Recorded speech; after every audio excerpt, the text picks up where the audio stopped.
48।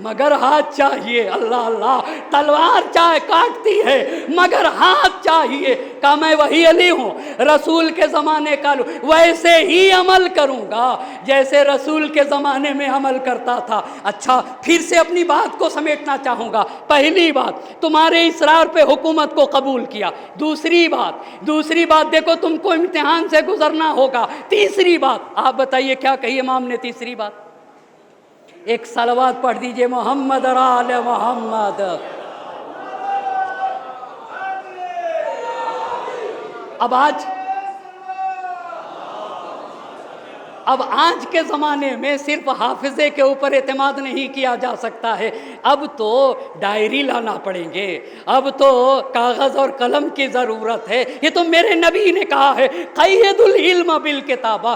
خدا کی قسم آپ سے ایک بات پوچھنا چاہتا ہوں, مراجع کرام کی عمریں اتنی زیادہ کیوں ہوتی ہیں؟ 100 برس, 103 برس, 104 برس.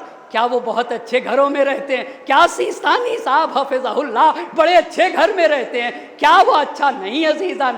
عمریں بڑھتی کیوں ہیں؟ میں نے اپنے استاد سے پوچھا, یہ بتائیے عمر کیسے بڑھتی ہے؟ کہا جب ایک فقیہ کو کسی مسئلے کا علم ہوتا ہے تو اتنا زیادہ خوش ہوتا ہے کہ اس خوشی کے سامنے کوئی بھی چیز آ جائے اتنا خوش نہ ہوگا جتنا علم حاصل کر کے خوش ہوتا ہے. اللہ اللہ, جتنا علم حاصل کر کے فقیہ کے ذہن کو سکون ملتا ہے نا, کسی چیز سے سکون نہیں ملتا. میرے استاد کہتے ہیں جب میں ایک نئی بات سیکھتا ہوں تو میری عمر 2 سال بڑھ جاتی ہے.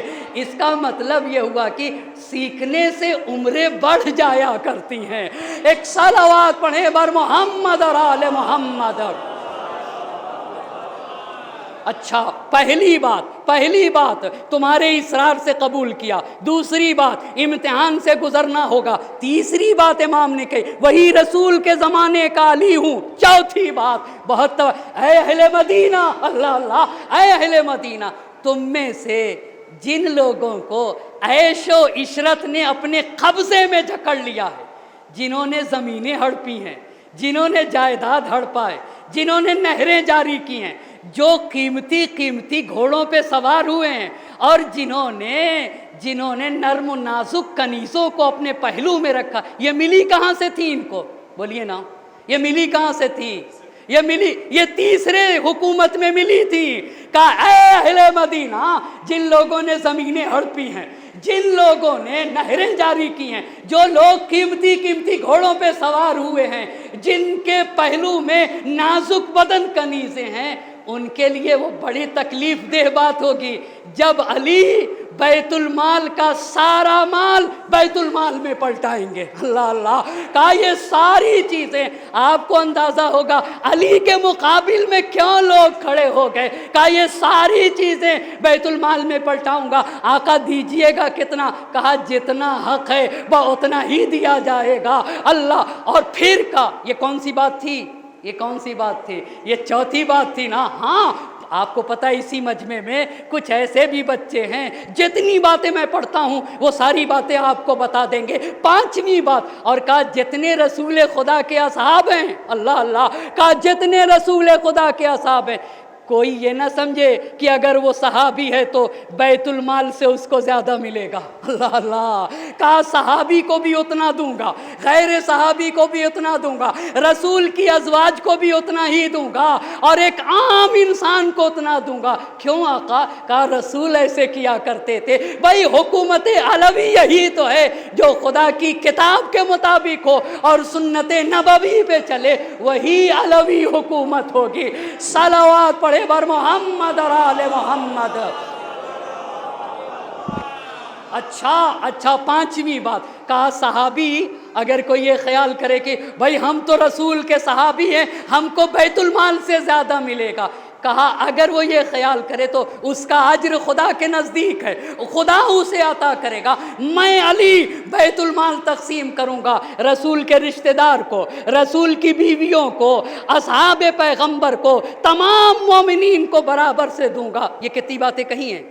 5 باتیں. چھٹی بات کا ایما رجل استجاب للہ وللرسول, تم میں سے جو لوگ اللہ اور رسول کی بات پر لبیک کہہ دے، فصدقا دیننا ہمارے دین کی تصدیق کر دے، ودخل فی دیننا دین اسلام میں داخل ہو جائے، اور استقبل قبلتنا اور پھر ہمارے قبلے کی طرف رخ کر لے، جو بھی بس پہلی بات اللہ اور رسول کی بات پر لبیک کہے گا، یہ پہلی بات، ہمارے دین کی تائید کرے گا، یہ دوسری بات، دین اسلام میں داخل ہو جائے، تیسری بات، جس نے قبلے کی طرف رخ کر لیا وہ اسلام کے حقوق سے بہرہ مند ہوگا، وہ اسلام کے حقوق سے یعنی اس کو ملے گا۔ اچھا یہ کتنی باتیں ہوئیں؟ 6۔ 7ویں بات، ممکن ہے مجمع میں کوئی سوچ رہا ہوگا مولانا بہت جلدی جلدی پڑھتے ہیں، ممکن ہے کوئی سوچ رہا ہوگا مولانا بہت جلدی جلدی، اگر میں سوچ رہا تھا اس سال کاش یہ عشرہ 10 دن کا نہ ہوتا، 20 دن کا ہو جاتا، پہلی محرم سے شروع کر کے 20 محرم تک چلتا ہوتا تو میں شاید مگر کیا کیا جائے، ہاں اتنی بات ضرور کہوں گا، آپ کا وقت ضرور لوں گا، کیوں؟ یہ مشن ہے، یہ تحریک ہے، یہ سید الشہداء کا یادگار انقلاب ہے۔ خدا کی قسم اگر کوئی ترازو ہوتی جو وزن بتا دیتی کہ علم کا وزن کیا ہے، تو آپ جس دن مجلس میں آئیں گے آنے سے پہلے ویٹ کر کے آتے اور مجلس کے بعد ویٹ کرتے، اگر کوئی ترازو ہوتی تو آپ کا وزن بدل جاتا ہوگا۔ ایک صلوات پڑھے بر محمد اور آل محمد۔ اچھا 6 باتیں بتائی نا، 7ویں بات بتا دی، 8ویں بات، اے اہل مکہ انتم عباد اللہ، 7ویں بات ہے نا، انتم عباد اللہ، تم سب خدا کے بندے ہو، سلمان خدا کے بندے، ابو ذر خدا کے بندے، والمال مال اللہ، تم سب خدا کے بندے ہو، اور بیت المال کس کا مال ہے؟ خدا کا مال ہے۔ تقسموا بینکم بالسویہ، میں مال کو برابر سے بانٹوں گا، کہاں بانٹوں گا؟ برابر سے۔ اب کون سا پوائنٹ چلنا ہے؟ 8واں پوائنٹ، کچھ لوگ کہہ رہے تھے ہم نے جہاد کیا ہے، ہم نے خدا کے لیے جہاد کیا ہے، ہم نے روزہ رکھا ہے، تو یہ بتائیے جہاد خدا کے لیے کیا تھا نا، تو اجر کون دے گا؟ اجر کون دے گا؟ اگر ہم نماز دکھاوے کے لیے پڑھیں تو نماز صحیح ہوگی؟ ہرگز نہیں۔ جہاد اگر لوگوں کے لیے کیا جائے تو جہاد بھی باطل ہو جائے گا۔ یہ 8واں پوائنٹ امام نے کیا فرمایا؟ کہا دیکھو متقین کا اجر کون دے گا؟ کون دے گا؟ خدا دینے والا ہے متقین۔ جس نے جہاد کیا ہے خدا کے لیے تو وہ یہ نہ آ کے کہے گا ہم نے تلوار چلائی ہے بیت المال سے ہم کو زیادہ چاہیے، نہیں، تم نے تلوار چلائی ہے، اگر خدا کے لیے چلائی ہے تو اجر کون دے گا؟ خالق و مالک تمہیں اجر دے گا۔ 8 باتیں ہو گئی نا۔ 9ویں بات میرے امام نے کہا اے اہل مدینہ کل تم سب کے سب آنا۔ یہ کس دن خطبہ دیا ہے؟ 26 ذی الحجہ کو، سنیچر کو۔ اب کہہ رہے ہیں کل تم سب کے سب آنا۔ یہ کل کون سا دن ہو جائے گا؟ سنڈے اور اتوار ہو جائے گا۔ کہا سب کے سب آنا، عرب بھی آئے غیر عرب بھی آئے، اور دیکھو کوئی چھوٹنے نہ پائے۔ حضرت عثمان کے رجسٹر میں جن کا نام ہے وہ بھی آئے، اور جن کا نام نہیں ہے وہ بھی آئے۔ اچھا کیا کچھ لوگ تھے جن کا نام نہیں تھا؟ جی ہاں، اس لیے کہ وہ ان کے خلاف ورزیوں پہ ٹوک دیتے تھے تو رجسٹر سے ان کا نام ہی حذف کر دیا گیا تھا۔ امام نے کہا جو ہے نا سب کل آئیں گے، سب کو بیت المال سے علی دیں گے۔ اللہ اللہ کا دیکھو ایک ہی شرط ہے بیت المال کو حاصل کرنے کی، ایک ہی شرط ہے۔ شرط کیا ہے؟ مسلمان ہو اور آزاد ہو۔ کیا ہونا چاہیے؟ مسلمان ہو اور آزاد ہو۔ اچھا یہ بات سنیچر کو کہا کل آنا۔ اب جب دوسرا دن آیا یعنی اتوار کا دن آیا تو امام کے کاتب کس کو کہتے ہیں؟ لکھنے والا، جو نام لکھتا ہے۔ کاتب عبید اللہ ابن ابی رافع، نام کیا ہے؟ اب عبید اللہ ابن، اب ممکن ہے کوئی سوچ رہا ہو کہ مولانا اتنے نام کیسے یاد ہوں گے؟ آپ سے پوچھنا چاہوں گا بلی بڑی ہے یا انسان؟ جی کچھ لوگ نہیں بول رہے ہیں۔ ایک صلوات پڑھ دیجئے محمد اور آل محمد۔ بتائیے نا بلی بڑی ہے یا انسان؟ کیسے؟ کیسے جب ہم اور آپ جاتے ہیں کہیں پہ اور بلی آگے سے گزر جائے تو کیا کرتا ہے ڈرائیور؟ کیا رکتا ہے یا نہیں؟ کیوں رکتا ہے؟ بلی نے راستہ کاٹ دیا. ارے بلی راستہ کاٹ سکتی ہے اور تم بلی کا راستہ نہیں کاٹ سکتے. اللہ اللہ. اما بلی انسان کا راستہ کاٹ دے اور انسان اپنا راستہ نہ بنا سکے. اب بتائیے بڑا کون چھوٹا کون؟ ایک صلوات پڑھے بر محمد اور آل محمد. بتائیے نا. اما بلی نے کاٹ دیا, تم بلی کا راستہ کاٹ دو. اچھا طوطے پلے ہوتے ہیں نہیں گھروں میں, طوطا بڑا یا انسان؟ بتائیے نا, طوطا بڑا ہے یا انسان؟ اچھا اما طوطے کو جیسا یاد کرا دیا جائے ویسا یاد کر لیتا ہے. اس کا مطلب ہے کہ یہ کہنے کی گنجائش, بھائی کمال نہیں ہے 10 نام یاد ہو جائیں, یہ کوئی کمال نہیں. عیب یہ ہے کہ مجھے یاد کیوں نہیں ہوتا ہے. ایک صلوات پڑھ دیجئے بر محمد اور آل محمد. اب بتائیے کس جگہ چھوڑا تھا جی؟ ہاں, شرط کیا ہے؟ شرط کیا ہے کہ عبید اللہ ابن ابی رافع پہ چھوڑا تھا نا.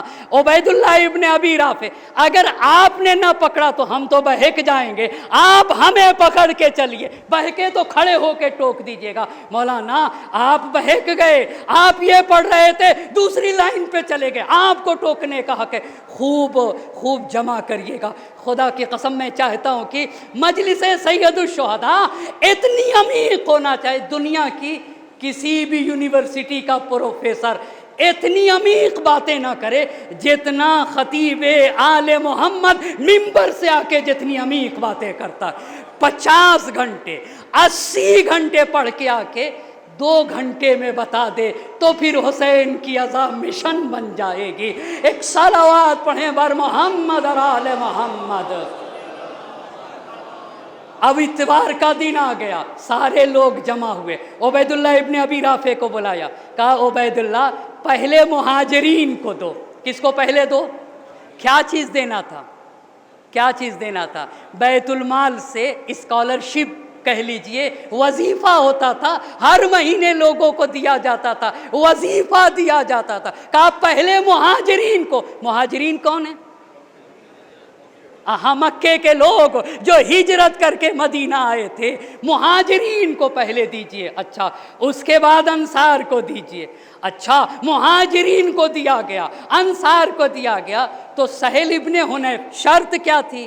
مسلمان ہونا اور آزاد ہونا. غلام کو نہیں دیا جائے گا. کس کو؟ اس لیے کہ غلام کسی چیز کا مالک نہیں ہوتا ہے, یہ ایک الگ بحث ہے. غلام کو کیوں نہیں دیا جائے گا؟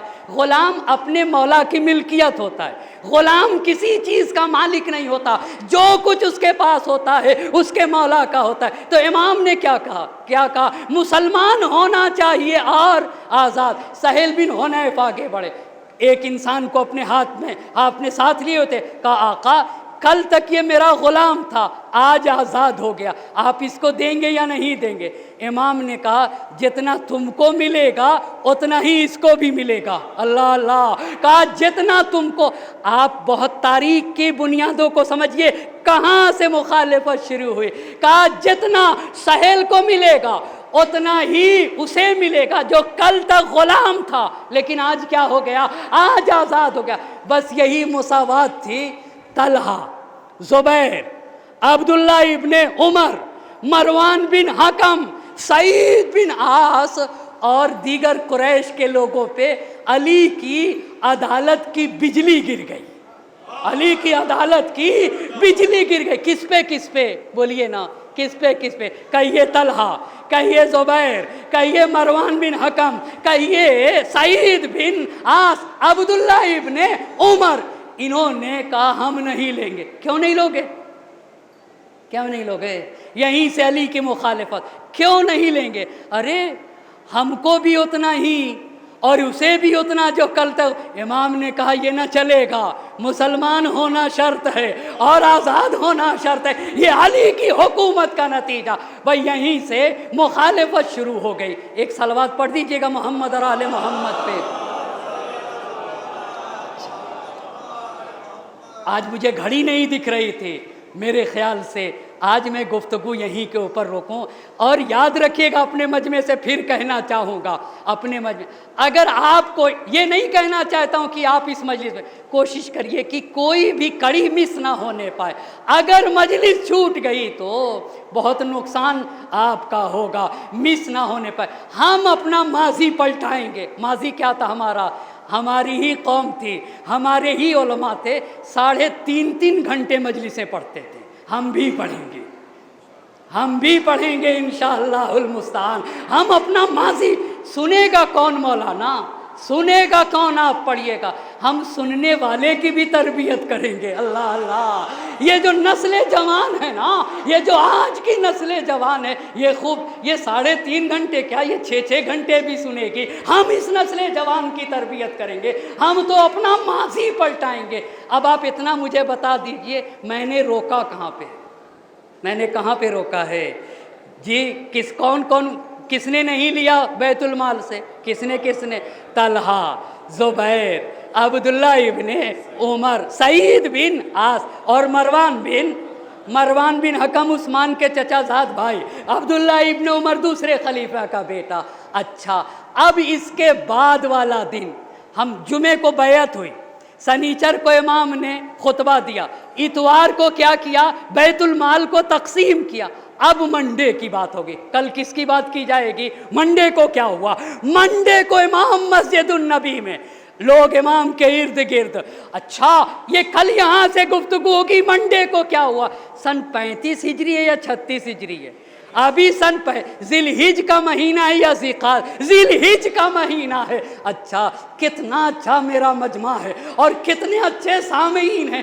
انشاءاللہ کل کی گفتگو یہاں سے علی مرتضیٰ ہے۔ اللہ اللہ، کیا شان ہے سید الشہداء کے انقلاب کے قطرے دل میں لیے ایک سمندر۔ اما آپ یہ بتائیے، قطرے میں سمندر ہوتا ہے یا سمندر میں قطرہ ہوتا ہے؟ سمندر میں قطرہ ہوتا ہے، مگر جوش نے کہا اس کو چھوڑ دیتا ہوں، اس کو چھوڑتا ہوں، دوسرے اشعار پڑھنا چاہوں گا۔ جوش نے سید الشہداء کو مرد سے تعبیر کیا ہے۔ مرد وہ ہیں پرے باطل جو قطر دیتے ہیں، حق جو مانگے تو دل و جان و جگر دیتے ہیں، شیر سا بھائی تو یوسف سا پہ سر دیتے ہیں، ہاتھ بیعت کو بڑھاتے نہیں سر دیتے ہیں۔ اللہ اللہ، ہاتھ بیعت کو بڑھاتے نہیں سر دیتے ہیں۔ آتش مرگ میں آج دیکھ لیا، اما حسن نصر اللہ اللہ مقامہ کہتے تھے، نحنو شیعت علی ابن ابی طالب فی العالم۔ دنیا کو بتایا ہے اگر حق کے لیے کوئی قوم خون دے گی تو وہ کوئی دوسری قوم نہیں ہے، علی کے سچے پیروکار ہی جان دینے کے لیے تیار ہیں۔ اسی لیے حسن نصر اللہ اللہ مقامہ کہتے تھے، نحن شیعت علی ابن ابی طالب فی العالم۔ دنیا میں تو ہم ہی علی کے شیعہ ہیں، مرد وہ ہیں پرے باطل جو قطر دیتے ہیں، حق جو مانگے تو دل و جان و جگر دیتے ہیں، شیر سا بھائی تو یوسف سا پہ سر دیتے ہیں، ہاتھ بیعت کو بڑھاتے نہیں سر دیتے ہیں، آتش مرگ میں بے خوف و خطر جاتے ہیں، چاہتی ہے جو عزت پہ تو مر جاتے ہیں۔ یہی تو ہوا کربلا میں، یزید نے حسین سے بیعت کا مطالبہ کر لیا تھا۔ بہت یزید حسین کو نہ سمجھا، یزید نے ولید کو خط میں لکھا تھا اگر حسین بیعت نہ کریں تو سر و تن میں جدائی کر دی جائے۔ یزید یہ سمجھ رہا تھا حسین جسم کا نام ہے، سر و تن میں جدائی کر دی جائے حسین کا خاتمہ ہو جائے گا۔ اے یزید، حسین کسی جسم کا نام نہیں، حسین فکر کا نام ہے، حسین درس کا نام ہے، حسین مکتب کا نام ہے، حسین آئیڈیالوجی کا نام ہے۔ زمانہ جتنا حسین کو مٹانے کی کوشش کرے گا مگر حسین آسمان کرامت پہ عزت کا سورج بن کے چمکتا ہوا نظر آئے گا۔ یہ بتائیے متوکل قبر حسین کو کیوں مٹا رہا تھا؟ زمین کے نشیب و فراز کو برابر کیوں کیا جا رہا تھا؟ قبر حسین کو ویران کیوں کیا جا رہا تھا؟ اس کا مطلب یہ تھا نا، مقتول حسین گلا کٹا کے زندہ حسین سے زیادہ مزاحمت کا سبب بن گیا۔ یہ دلیل ہے حسین فکر کا نام ہے، حسین درس کا نام ہے، حسین آئیڈیالوجی کا نام ہے۔ یزید تو حسین کو جسم سمجھ رہا تھا، ولید کو لکھا اگر حسین بیعت نہ کرے تو سر و تن میں جدائی کر دی جائے۔ ولید نے حسین کو بلا لیا، حسین نے ولید سے کہا کہ حسین سے اور رات میں بیعت کا مطالبہ کرتے ہو، کتنا قریب ہے میرا آقا۔ کہا دن کے اجالے میں حسین کو بلانا اور سب کے سامنے حسین اپنے فیصلے کو سنائے گا۔ اچھا جب حسین نکلے، مروان بیٹھا ہوا تھا، اچھا اس نے کہا اگر حسین ہاتھ نہ آئے تو پھر حسین ملنے والے نہیں ہیں۔ ایک مرتبہ حسین نے کہا ابن الزرقاء اتقتلنی انتا، تو اور حسین کو قتل کرے گا، کذبتا ولئمتا، تو پست ہے۔ ولی کے دربار سے آئے، بیت الشرف میں قبر نانا پہ پہنچ گئے۔ حسین نے اپنے نانا کے قبر پہ مرثیہ پڑھا، نانا آپ کی قبر پہ چراغ جلانے والا حسین نہ رہے گا، نانا یہ لوگ مجھے مدینہ میں رہنے نہ دیں گے، مجھ پہ ستم ڈھایا جا رہا ہے، میں آپ کی بیٹی فاطمہ کا بیٹا ہوں۔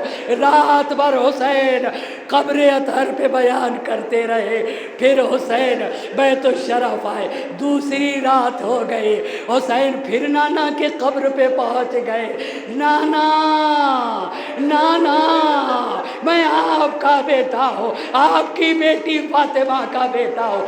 روتے روتے حسین کو نیند لگ گئی، خواب میں دیکھا، کیا دیکھا؟ اللہ کے نبی ہے، ملائکہ کا مجمع، حسین کا سر اقدس رسول کے آغوش میں۔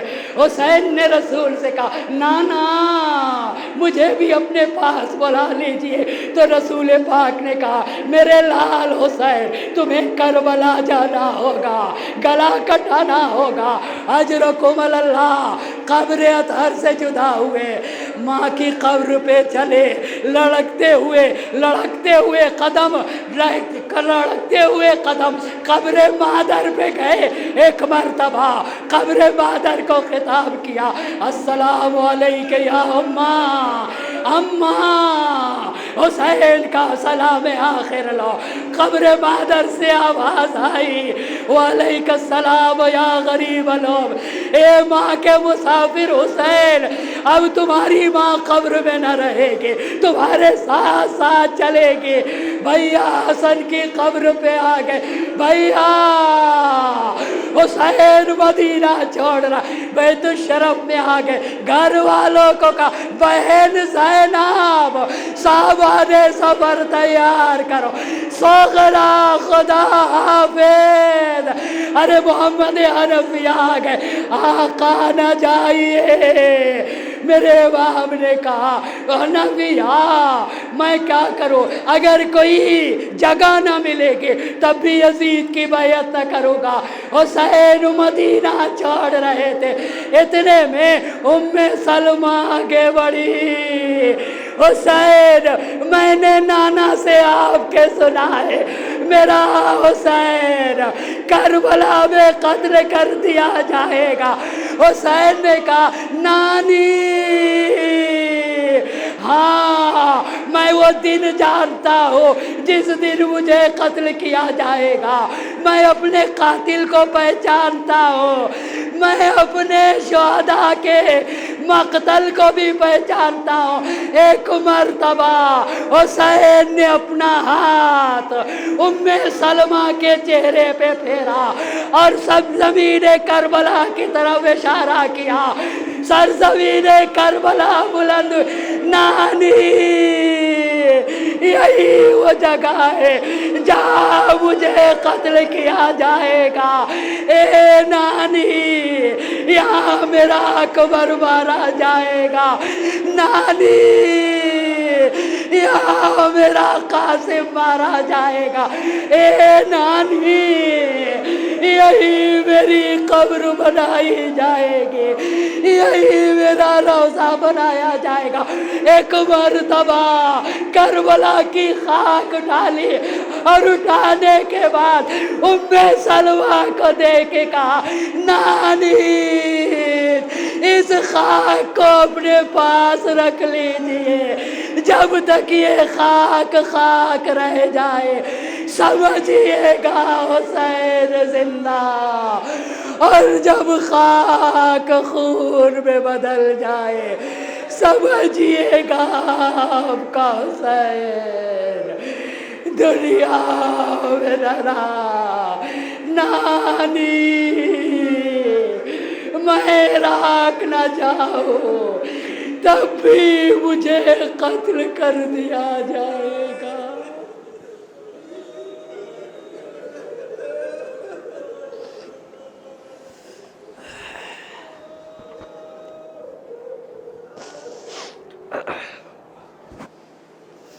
وسيعلم الذين ظلموا أي منقلب ينقلبون إنا لله وإنا إليه راجعون۔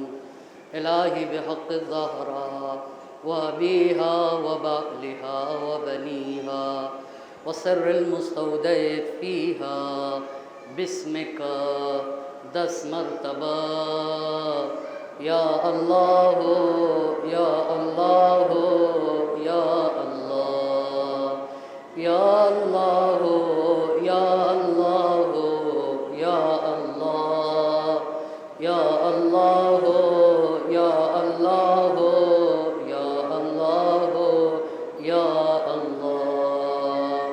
معبود تجھے واسطہ ہے محمد اور آل محمد کا، ہماری اس مختصر سی عزا کو اپنی بارگاہ میں قبول فرما، ہمارے ان آنسوؤں کو رمال زہرا میں جگہ عطا فرما۔ پاک پروردگارا، یہ ایام عزا کی پہلی تاریخ تھی، معبود ہمیں سید الشہداء حضرت ابا عبداللہ الحسین علیہ السلام اور ان کے باوفا اصحاب کی یادگار کو بہتر سے بہتر طریقے سے منانے کی توفیق مرحمت فرما۔ پاک پروردگارہ، حاضرین مجلس کی تمام حاجات شرعیہ کو پورا فرما، ہمیں جو بیمار ہیں انہیں شفاء کامل و عاجل عطا فرما، جمہوریہ اسلامی ایران کی حفاظت فرما، علماء کرام مراجع اعظام کو اپنے حفظ و امان میں رکھ، مجاہدین اسلام کو صحت سلامتی اور عافیت عطا فرما، مظلومین کی حمایت فرما، ظالمین کو نیست و نابود فرما، وقت کے امام کو ہم سے راضی و خوشنود فرما، ان کے ظہور میں تعجیل فرما اور ہمیں ان کے اعوان و انصار میں شمار فرما۔ ربنا تقبل منا انک انت السمیع العلیم۔ ماتم حسین۔